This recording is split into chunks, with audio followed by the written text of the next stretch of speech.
thewellnesscouch.com, streaming wellness into your lives. Welcome to 100 Not Out, featuring your hosts Dr. Damian Kristof and Marcus Pearce. Welcome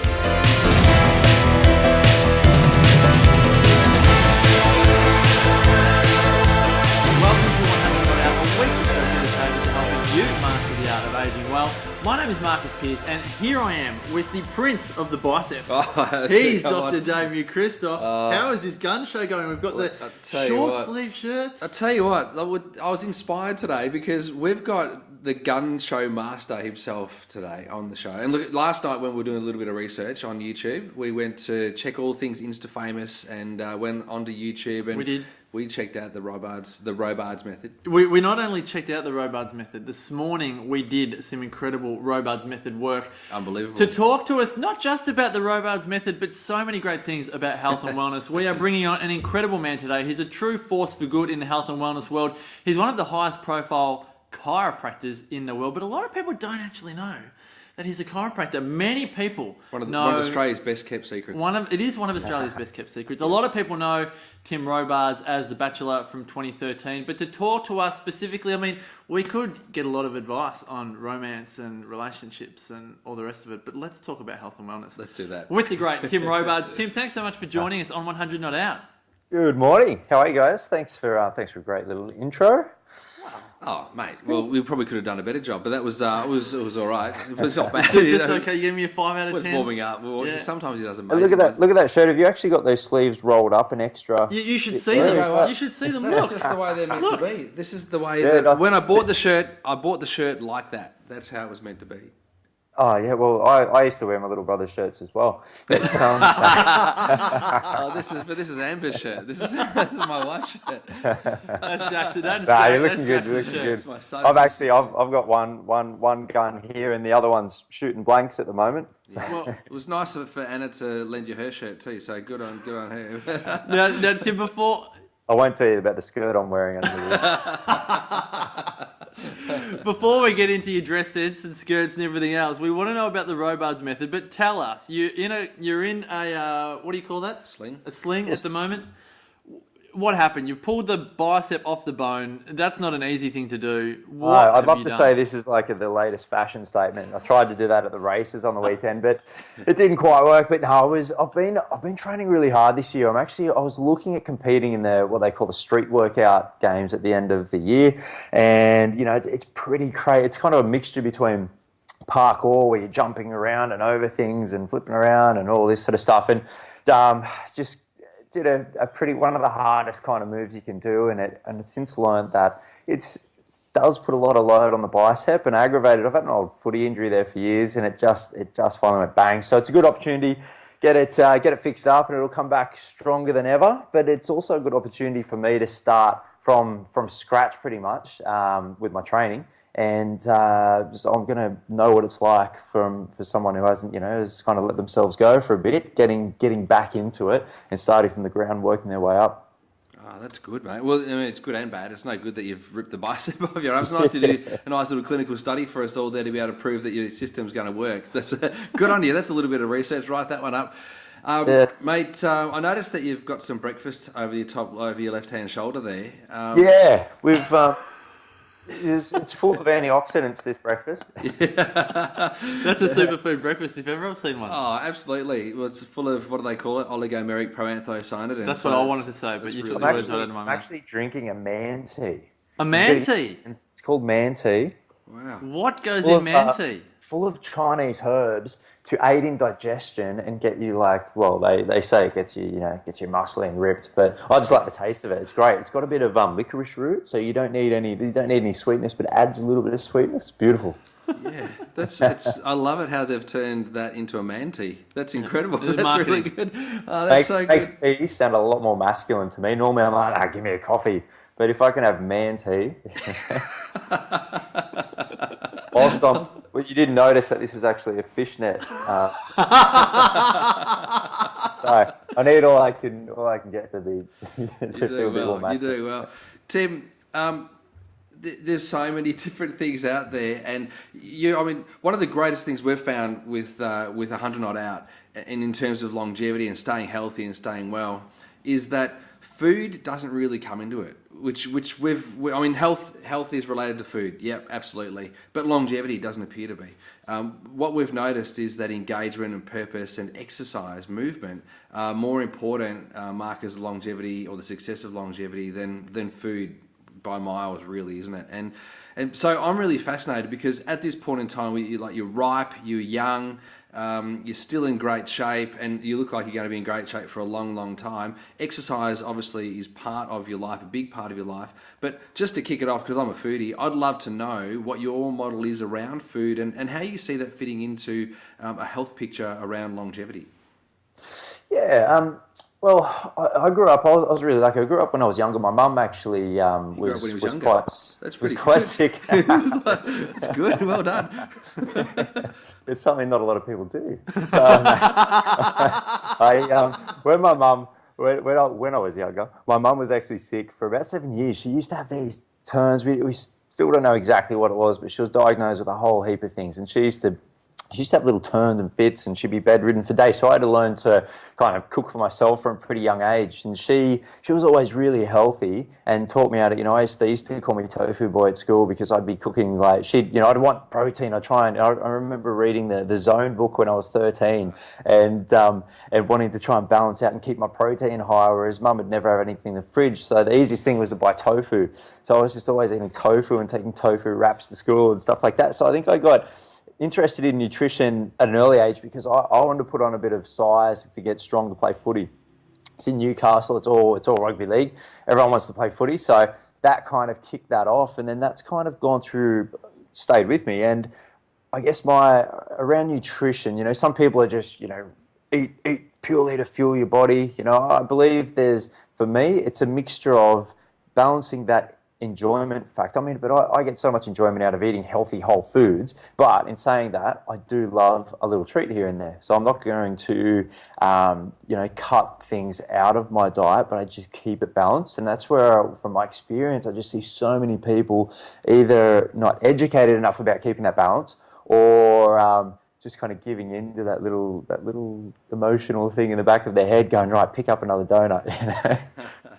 The monkey on the shoulder. Yeah, that's right. Well, this is we were looking when Damo and I were really getting into the Robards Method. Damo was talking to me about your 721. Yep. Can you tell people what is 721? Damo's given me a rundown, and I really like it. But from the horse's mouth, what is the 721? So 721, I wanted to come up with, it's basically the way I eat, which is sustainable. I haven't, if you look at a photo of me when I was 18 to when I'm now, I'm pretty much the same thing. I don't fluctuate. I balance my food. 721 is kind of like the formula to keep it balanced. So I eat about 70%. If you look at your whole week, I eat 70% whole foods. So super clean, we call it. There's 70% super clean, nothing processed. 20% sensible. So, if you want to have your spaghetti bolognese or something like that, maybe try and balance it out a little bit. Have some whole wheat pasta, maybe add a couple of veggies in, but don't deny yourself of, if you want to have a pizza, maybe use a bit of a healthier base and throw your own stuff rather than going down to Domino's or something. That's your 20%. And then 10% is relaxed. So whatever that means to you. So if that means, having your birthday cake, then do it. If that means every having week. Yeah, but that's, I think I kind of, I dabble in something a little sweet once, twice a week, maybe 3 times on occasion, depends how much I'm, just trying to keep that balance up. And I think if you get that, you can live a pretty healthy life, but it's when that 10% turns into 20 and 30 and 40%. And then, and the whole foods part, on some people, you'd be lucky if it's 5% of their diet. Yeah. So that if people get that right, it is sustainable. You're not restricting, you're just balancing. Damo, I think we've said this before in terms of predicting at the end of every year we do, reflections and predictions for the year.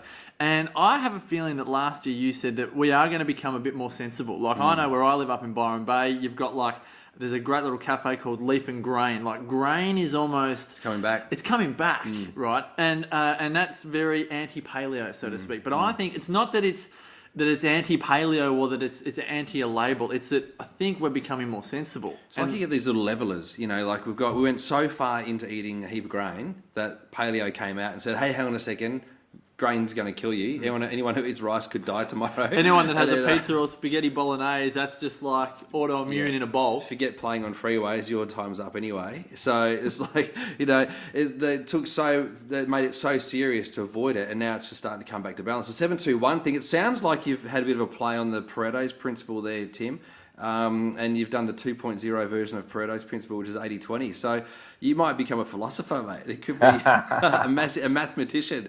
Mate, I stumbled upon this one night. I started, just like Einstein, I started wearing the same suit to work every day, freed up a bit of brain space, and it just came to me. Well, what I'd love to know about the 7-2-1 is, has this been a rite of passage for you? Have you been someone, Damo and I talk about this, I was vegan for 7 years, and Damo was vegetarian in his early 20s, and did you go through a point in your life where you were quite, more like 100% or 99-1 rather than 70-20-10? I've tried little things here and there, and when I start to restrict myself of food, I don't know, I haven't really ever gone hardcore on anything. And it just doesn't work. I'm kind of like, just like anyone who tries a really restrictive diet, most people fail at it.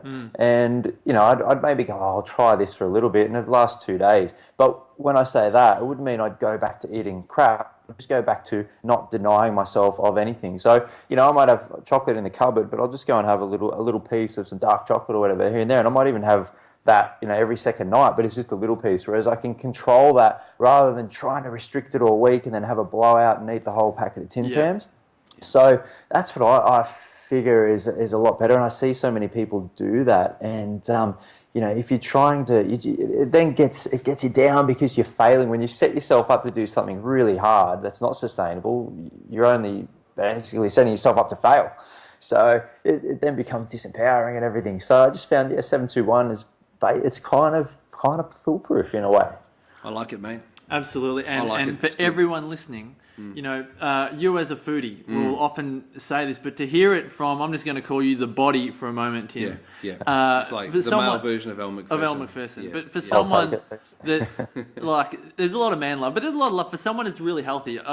You and I have spoken about this in the past. When you are around people that look great, it's a great sense of accountability. Some people go, oh my gosh, I could never do that. But other people go, that's incredible, I want to do it. But to hear someone like Tim say, you know what, I'm not a fanatic on my food, I'm not like 100% weighing everything, it's perfect and all the rest of it.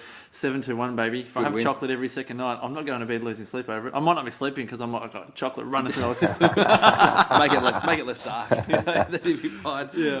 But in terms of, do you meet much resistance? Are you finding, I would like to think that people are going, well, if Tim Robards is doing it, it's good enough for me. Are you getting people feeling, because I've seen some of the results people are having with the Robards Method on your social media. I'm guessing people are feeling a great sense of relief that they can actually go 7-2-1 rather than 100-0 and have to stick to a label.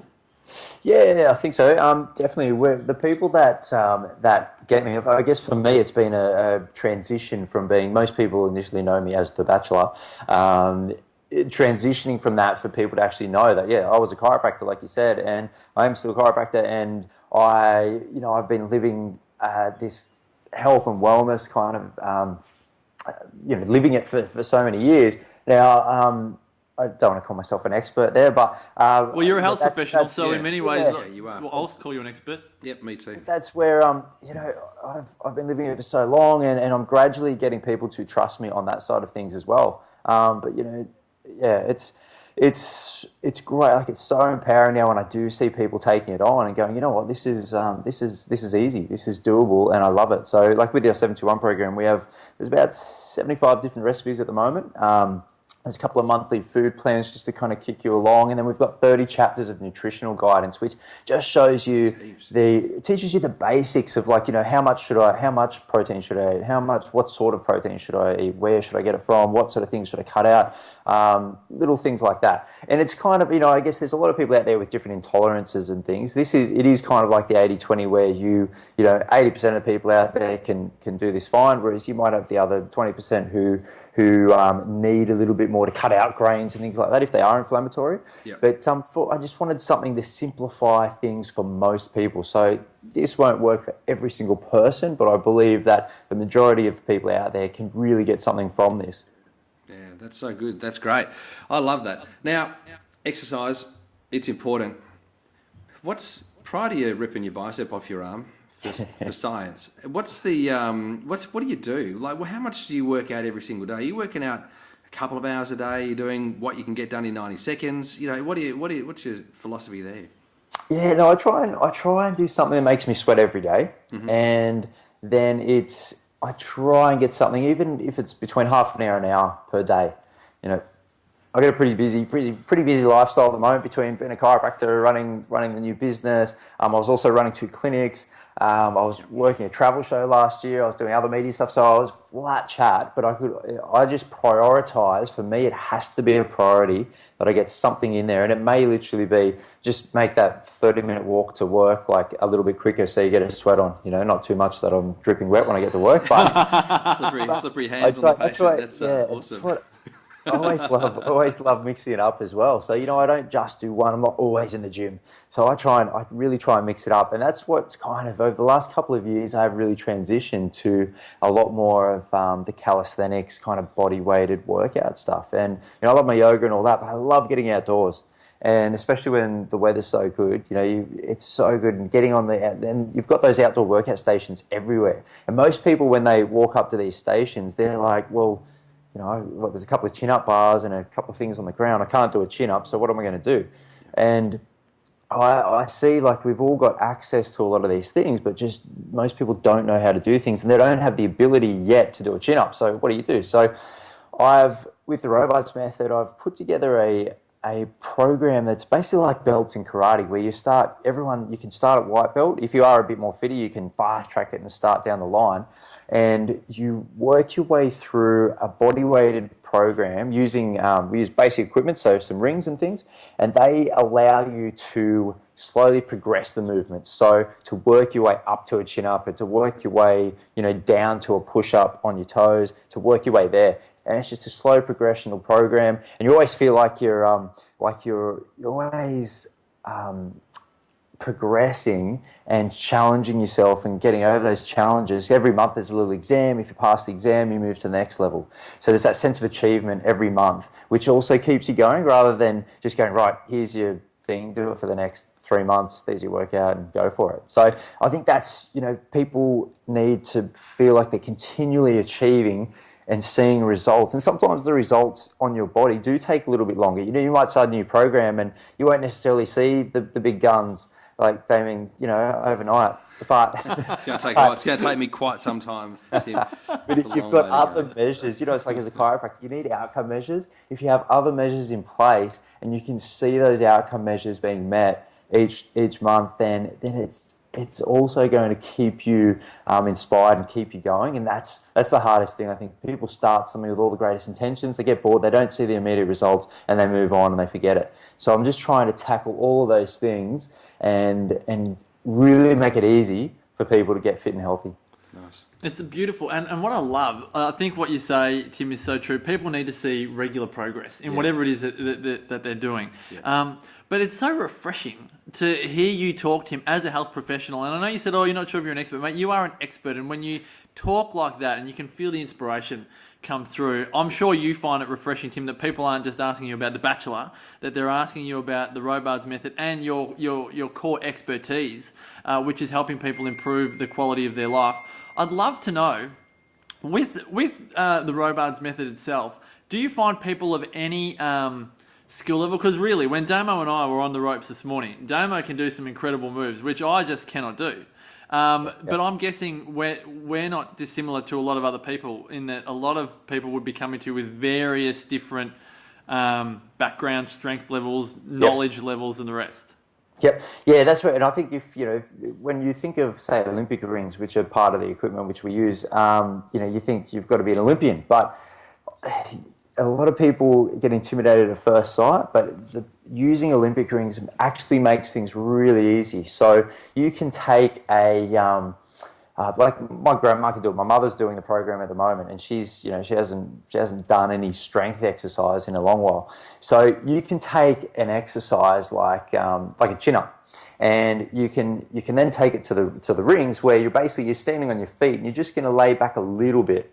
And then you're going to pull back and forth. If you want to make it harder, you just lay back a little bit further or walk your feet a little bit further. So you can actually, just like when you're on a gym machine and you put on a little bit extra weight, you drop the pin down and you throw on a couple extra weights, you can do that in 2 seconds by the way you angle your body. So for someone who's starting, you're pretty much upright. You're just on your 2 feet and you're just gently just pulling back and forth. It's like doing push-ups against the wall, and you slowly progress that and take that down. But also through, not as simple as that, we've got over 300 and something different exercises which make it interesting too. So you're not just kind of pushing back and forth. So you're incorporating balance, which is a huge one, which all that neurological stimulation. So that's one, the balance and the joint strength, which you don't always get when you go to a gym and you just jump on a machine, like a chest press machine, and you're pushing in 2 planes. When you've got a set of rings, you've got that instability, and it really challenges your mind to activate more muscles, recruit more muscles. You're working your core in every single part of it, and you're burning a lot more fat because you're also using a lot more muscles at the one time. That's how I felt this morning. Yeah, when I was doing the triceps, I was shaking around and you got lean very feeling fast the burn. too. You should have seen how much fat he was burning. He was on fire. Like there was people at the fence just no, but watching. It was amazing. Just a quick It's one. like- I said to Damo when we were going to do, what was the one we did? It got up on the triceps. Anyway, I said to Damo, mate, can you help me get up here? And he said, no, do it yourself. I did. Actually. And I did it myself. And I thought, isn't that interesting? Like I thought that I would need help, so I actually asked for help to begin with, and then I got up and I could do it. And I think that's how a lot of people feel with exercise. They think, no, I can't do that. But really, it's only once people get started. Like you said, there's so many different ways to alter based on your skill level, your strength level, and everything else. And I think that's what people really love with exercise is just a little bit of growth to get some confidence up and running. Now, I've got one. Can I just ask one question? Of course. Because I know I've asked a few here, but Yeah. I just want It's to... not unusual, Tim. Just want to change subject, just change subject a touch. And this is something that I get really fascinated about. You've gone through a massive fame spurt, and you went from chiropractor doing his thing to national icon. And all of a sudden, when you walk to work, you probably find that you get people wanting a photo, they want to talk to you and all the rest of it. How have you found, with that ascent in fame, I'm often talking to people about being the same off camera as they are on camera. That often is much harder to do than it is to say. How have you found that transition? Because now you're transitioning to the point where you don't want to be the bachelor, so to speak. You actually want to get the more health profession expertise out there. How are you finding that on-camera, off-camera role that you need to play with, again, that level of fame? Yeah, I think with the fame you talk about comes a big level of responsibility and inability to. I think when you're in that position, I feel now like I have more people that recognise me and will look up to me for certain things, especially now health. So I need to walk my talk more than ever. It is hard with a show like The Bachelor, because the media love controversy. When I go into, I don't do much now, but when I was doing a lot of things for The Bachelor, they're always looking for that one little quote, one little slip up, that one little 3 words together that they'll pull out and they'll throw up, and that'll be the headline. Yeah. So I found actually when I was going to interviews, I was so protected. I actually found it hard to just be myself, because you're thinking of everything you say before you actually get it out, and you become a bit like, I don't know, you become a bit almost like monotone, you're so stiff because you just worry, because they are all trying to pull bits out of you. So that for me took a little bit to get past, and now, especially when I'm not talking about that stuff, I can just be myself more, which is great. And but yeah, I love now, being in this position where I do have that. I feel I've got that responsibility, but then at the same time, it's a great responsibility to have, because now I just get inspired every day, because I now get to help more and more people, and that's what I'll just continue to keep doing. So it's a good position to be in. But it's a good. It was, that whole thing was such a great strengthening process for me as a man, to come out and just go, you know what, like, I know people are going to try and pick you to pieces, but it's you've just got to own it. and that's been one of the best things that's actually came out, apart from my girl, from that whole experience. But that was one of the best things that came out of that experience. You did well, Anna. Well played, Anna. Tim, from a chiropractic perception perspective, we've copped a bit of a beating in the marketplace recently, and not even in the marketplace, but just in the media. You look at even Kate Timamati the other day had a bit of a go at chiropractors, and you look at the project, they get stuck into chiropractors, and it seems that left, right and centre, people are getting stuck into chiropractors. I think it's because of ignorance. They don't really know what we're about, and they don't really understand that we have a holistic approach to health and wellbeing, and we're legitimately interested in health outcomes with our practice members and patients that far exceed just getting them beyond their symptoms. So, and that's different to medicine. How do you find the perception of chiropractic at the moment in your role as a health professional and in the media? Yeah, I mean, I think it's always a constant battle with. I think when it comes to chiropractic, I think there's, from what I see, we all come from the similar rule of the nervous system, but then there's so many different ways to practice and so many different offshoots and things like that. At the end of the day, we're all about proactive health, 100%. And that's what I start to find. It is, there's that in the medical world, there is a lot of reactive health, where it's, and we need that because things come up and people need saving at the ninth hour, the 11th hour, sorry, with and you might need medications and things like that. But there's so many, there's so much to fix the symptoms and not look at the cause of things. And I love that. I just think gradually people are starting to realise that we're trying to find the cause of things, and some of that, it doesn't have to be that complicated. It's just looking at your own environment.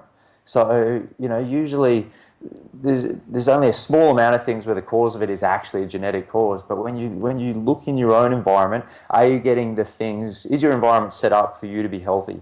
So, are you getting the right movement, the right sleep, the right food, nutrition, the right, do you have the right social setup, are you loved? Do you have people around you that love you? Like all of those things. If you get that right from a young age, then 30 years down the track, you won't need all the medications and things. But we've just, our whole world, I see, has moved and changed so quickly in the last 100, 200, 300 years, and our bodies are just struggling to keep up. And I think as chiropractors, we see that, and it's just slowly people are catching on. But, because we also have that, we're known as the backcrackers, people find that hard to make that link. And I think the leap to happen. There's still some education around that, isn't there? Yeah, and that's what I'll try and keep pushing. And I think with what I'm doing, people go, hang on, are you a chiropractor or are you a personal trainer or what are you doing? But I'm like, well, I live the chiropractic philosophy, and that is about, it's kind of a touching on all of those things. Absolutely. And that's what I love about it, is that I can, and you can't really make someone healthy if you don't factor in their sleep and their movement and all of that. You need to hit the whole lot. Yeah, absolutely. It's been a joy, Tim. We can't thank you enough for sharing your wisdom and really just sharing with all of our listeners and viewers what you're about, because like I say, it's a massive transition that you've gone through, and it's been great to talk to you for this whole episode about nothing to do with The Bachelor, but all to do with health and wellness and living the 100 not out lifestyle. Want to say, people, if you've been listening, watching, and you're fascinated with the Robards Method, go to the robardsmethod.com. Make sure you keep up with what Tim is doing. Go to Mr. Tim Robards, or at Mr. Tim Robards at Instagram, Twitter, Facebook as well. Tim, sincere gratitude again for your time, for your efforts, particularly after snapping the bicep off the bone. Really appreciate you giving us your time. And as always, like we like to say to all of our guests, may the rest of your life, Tim, continue to be the best of your life. Thanks, guys. It was a pleasure. Good fun. Damo, thank you as always for your wisdom, great man. Gee, you had some long questions in there. Well, it's a fascinating The longest individual. questions, I think, in history. Well, But good on you. When the man's only on for the first time ever, it's important that people know that he's not just the Bachelor. There's more of this to come, I can tell. There's going to be long questions, I could tell. It's good. Yeah, love it. No, it'd be great. What a great interview. Awesome to have Tim on here with us, sharing time, sharing wisdom in the 721. 721, folks. Get on it. Go to therobardsmethod.com. Thanks again for joining us on 100 Not Out. Until next time, as always, may the rest of your life continue to be the best of your life. This has been a production of TheWellnessCouch.com. Check us out on Facebook and join in the conversation on Facebook.com/TheWellnessCouch. Subscribe to each show on iTunes and check us out on Twitter. The Wellness Couch, streaming wellness into your lives. Whilst the Wellness Couch presenter endeavor to provide accurate and helpful information to their listeners, these podcasts cannot take into account individual circumstances and are not intended to be a substitute for health and medical advice from a qualified health professional. You should always seek the advice of a qualified health professional before acting on any of the information provided by any of the Wellness Couch podcasts.